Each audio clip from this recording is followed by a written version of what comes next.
नमस्कार, तुम्हा सर्वांचे आपल्या यूट्यूब चॅनलवर पुन्हा सहर्ष स्वागत आहे। तर आज आपण घेऊन आलोत एक छोटासा इंटरेस्टिंग आणि क्रिएटिव्ह मिनी व्लॉग। तुम्हाला जे ठिकाण दिसत आहे याचे नाव आहे श्री क्षेत्र सिद्धपीठ महालक्ष्मी मंदिर। अशा प्रकारे मंदिराचे एंट्री गेट आहे। मंदिराचा परिसर अतिशय निसर्गरम्य आहे। येथे महालक्ष्मीचे मंदिर आहे व त्याचबरोबर भगवान महादेवाचे 12 ज्योतिर्लिंग मंदिर आहे। या मंदिराला प्रत्यक्ष भेट द्यायला तुम्ही येऊ शकता।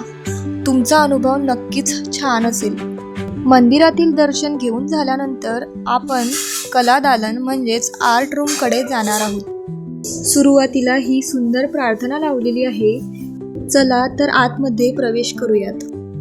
आतमध्ये गेल्यानंतर आपल्याला सर्व सूचनांचे पालन करायचे आहे। सर्वप्रथम आपण कलाकृतींचे व्हिडिओ आणि फोटोज काढण्याची परमिशन घेतली आणि नंतर छानपैकी सर्व गोष्टी एक्सप्लोर केल्यात।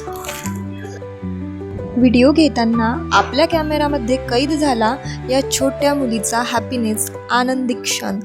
ती पण येथे आर्ट गॅलरी व्हिजिट करायला आलेली आहे। या सर्व कलाकृती दिव्यांग विद्यार्थ्यांच्या द्वारे बनवल्या गेल्या आहेत। या प्रदर्शनात आपण पाहणार आहोत पारंपरिक वारली चित्रकला, मधुबनी कला, सुंदर शिल्पकृती आणि अजून बरेच काही। या सर्व चित्रांमधून दिसून येते ती परंपरेची जपवणूक, कलाकारांची मनापासूनची मेहनत, कल्पकता आणि त्यांचा आत्मविश्वास। शारीरिक अडचणी असूनही या विद्यार्थ्यांनी आपल्या चिकाटीने आणि मनापासून ह्या सर्व कलाकृती घडवल्या आहेत। या दिव्यांग विद्यार्थ्यांची कला ही केवळ सौंदर्य नव्हे तर ती आहे त्यांच्या आत्मबलाची ओळख। चला तर या कलाकारांना सलाम करूयात।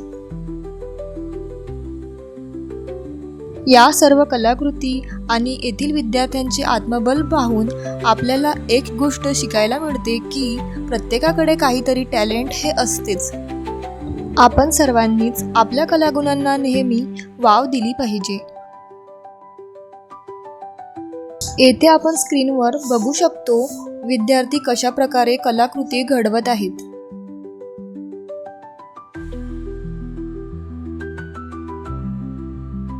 अशा प्रकारे बाकी सर्व विजिटर्स पण येथील कलांची दखल घेत आहेत, त्याचबरोबर त्या सर्व गोष्टींचे निरीक्षण करत आहेत।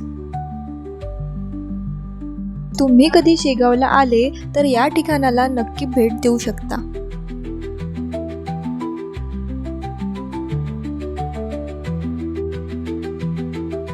येथे लहान मुलांसाठी खेळण्यांची व्यवस्था देखील आहे। ही आमची बच्चा पार्टी येथे छानपैकी खेळत आहे। मी येथे माझ्या मामा आणि मामींसोबत व्हिजिट करायला आलेली आहे। तुम्ही सुद्धा तुमच्या फॅमिलीसोबत येथे अवश्य भेट द्या। तुमचा अनुभव नक्कीच छान असेल।